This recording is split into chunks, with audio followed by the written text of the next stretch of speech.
The applause rose like a wave when Nicole Kidman stepped onto the set of The View. She carried herself with the quiet, unmistakable grace of a woman who'd lived in front of cameras for decades, but the smile she wore was one of effort, not ease. The studio lights gleamed against the navy silk of her dress, and the soft click of her heels echoed faintly as she took her seat beside Joy Behar. Across the table, the hosts arranged their notes, adjusting their posture for the segment to come. To the viewers at home, it would look like any other cheerful morning show interview, but to those in the studio, something in the air already felt different. Joy was all charm at first. "Nicole Kidman, everybody," she said brightly, drawing out the vowels, hands lifted in theatrical delight. The audience clapped again, some standing to cheer. Nicole gave a gracious nod and waved lightly, settling into her seat. "Thank you for being here," Joy began, leaning forward with that familiar talk show energy. "We know you're busy with your new film, which, by the way, I saw last night, and it's stunning."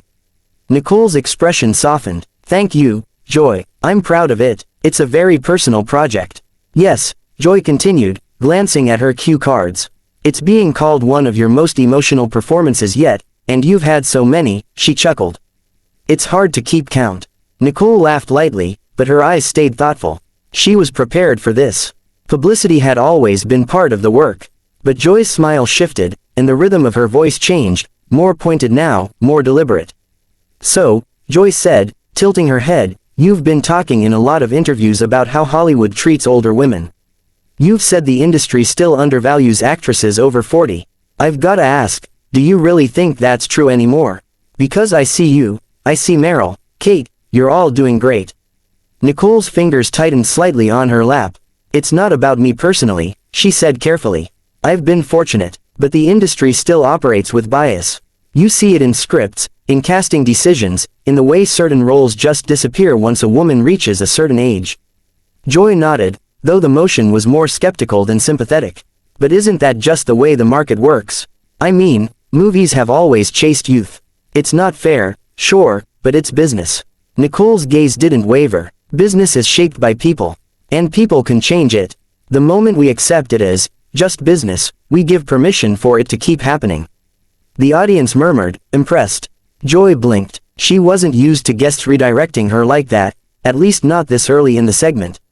She gave a polite laugh, reaching for her mug. "Well, that's one way to look at it," she said, taking a sip of coffee. "But, you know, when you say these things, some people might think it sounds a little ungrateful." Nicole's voice was calm, but the temperature of it had cooled. "Gratitude and awareness aren't opposites, Joy. I can appreciate what I've had while still seeing where the system fails others." A ripple of applause broke out. Joy's smile held, but her tone turned sharp around the edges. Sure, but don't you think sometimes it's about the choices actresses make? You've turned down projects before, you've said you're selective. Maybe that's why you're seeing fewer offers." Nicole leaned forward, her blue eyes steady and clear. "I'm selective because I've earned the right to be. But what I'm saying is that the range of offers themselves is shrinking. You can be at the top of your field and still find that the stories written for women your age have become smaller, flatter, less daring." The audience quieted again, sensing the energy change. Joy looked at her cue cards, then back at Nicole. "But you just finished a film that's all about strong women. Doesn't that prove it's getting better?" Nicole smiled, but it didn't reach her eyes. "One film doesn't fix an ecosystem. For every one like mine, there are 100 that get dismissed in development because someone says, 'Who wants to see a 50-year-old woman fall in love?'" Joy chuckled awkwardly. "Well, maybe not the teens." A few people laughed, but Nicole didn't. "That's exactly the problem," she said. "We've been told certain audiences won't care. But audiences care about truth. And women don't stop living rich, complicated lives after 40. The air backstage was sharp with the smell of coffee and adrenaline. Crew members moved quickly, whispering into headsets, adjusting cables, avoiding eye contact. Nicole Kidman had just stepped off the set of The View, her poise still intact but her eyes glimmering with something hard and restless beneath.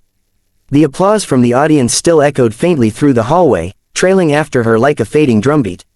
Her manager, Claire, was waiting near the dressing room door, arms folded, expression a careful mix of pride and worry. "You were brilliant," she whispered, ushering Nicole inside before anyone from the press could get close. Inside the dressing room, the mirror lights glowed softly, reflecting the faint tension in Nicole's face. She set her notes down on the counter and sat for a moment, still feeling the heat of the stage on her skin. "That wasn't supposed to go that way," Claire said, perching on the edge of the vanity table. Nicole gave a slow exhale, smoothing her skirt. "No, but maybe it needed to."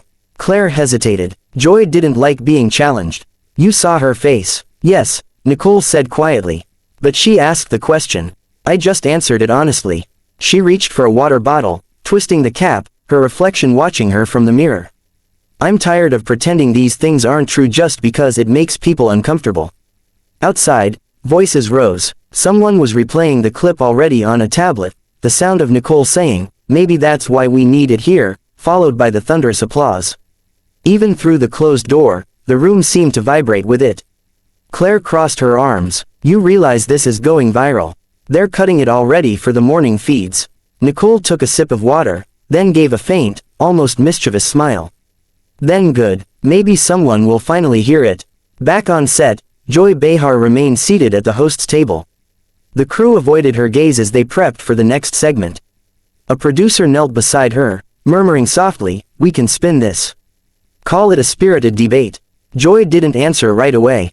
Her smile had disappeared the moment Nicole left the stage. She looked down at her cue cards, still perfectly stacked, and exhaled through her nose. "Just make sure they don't air the break. I don't want any of that hot mic audio getting out." But it was already too late. Within minutes, clips from the episode began circulating online. Audience members had caught it all on their phones. The shaky footage was raw, unscripted, alive. Nicole's voice rang clear and calm. "Audiences care about truth." Joy's strained laugh followed. By the time the show's next segment began airing live, the internet had already made its judgment. Nicole's phone started buzzing. Messages poured in from friends, journalists, co-stars. "You handled that perfectly. You were right to say it. They tried to corner you, and you won." Claire skimmed through a few of them, glancing up nervously. "Everyone's talking. Every outlet wants a comment. Should we release a statement? Something neutral?" Nicole shook her head, leaning back in her chair. "No, I don't need to explain it. Let it speak for itself." At the same time, in the control booth, network executives gathered around a monitor. One of them replayed the segment in silence, the studio lights reflecting in the glass. "She made Joy look bad," one of them muttered. Another shrugged. "She made herself look authentic. That's what people respond to now. You can't script that kind of fire."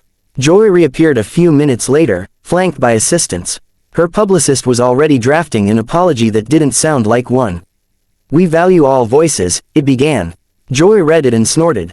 "Fine, send it, but make sure they know she came here to promote a movie, not lecture."